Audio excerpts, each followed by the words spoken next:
Hello, நான் வீட்டில் இருக்க செருப்பு தூக்கிட்டு போயிட்டேங்க. சவுத் சீட்டில் இருக்கிற எல்லா கேமரா ஹேக் பண்ணுங்க.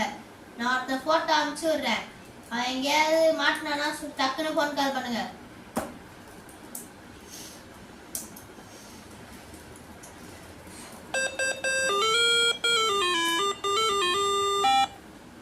ஹலோ,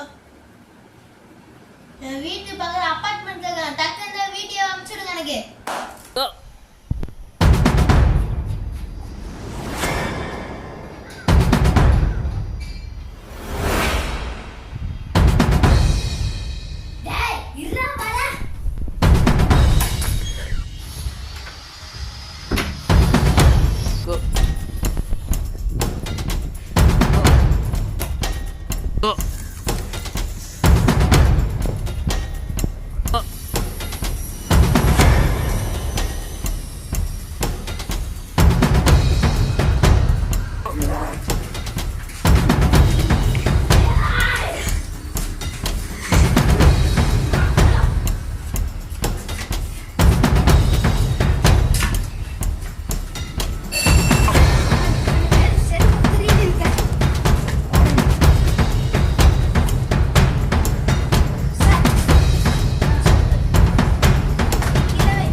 சார் விட்டுருங்க சார்.